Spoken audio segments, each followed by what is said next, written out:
Lord Kelvin was a prominent 19th century scientist who made some lively predictions for the future.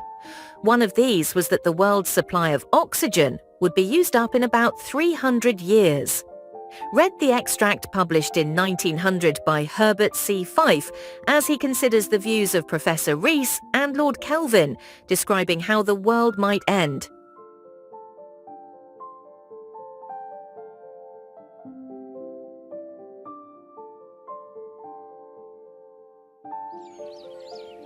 Professor Rees, a prominent American scientist, has been going further into the question of the exhaustion of the air supply of the world.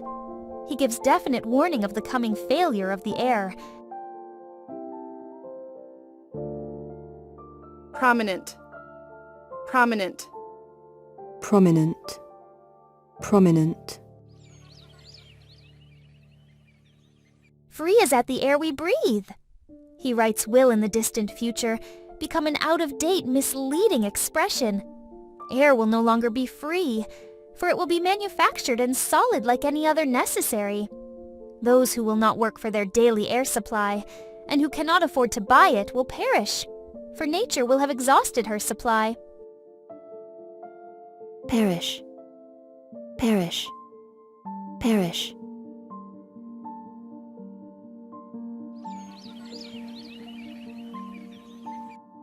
The artificial air will be stored up in enormous reservoirs, and to these receptacles, applicants will come for their daily supply of oxygen.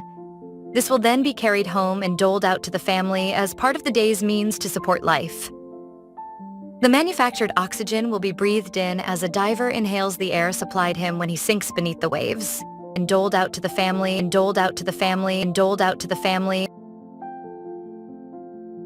Inhales the air, inhales the air, inhales the air, as a diver inhales the air supplied him when he sinks beneath the waves.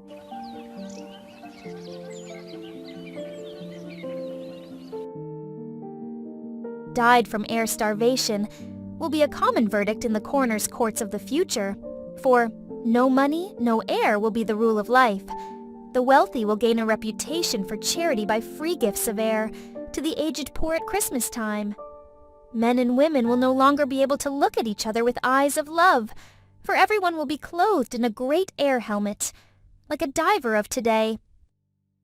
verdict, verdict, verdict. Coroner, coroner, coroner.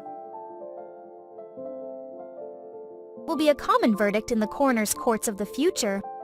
Will be a common verdict in the coroner's courts of the future. Will be a common verdict in the coroner's courts of the future.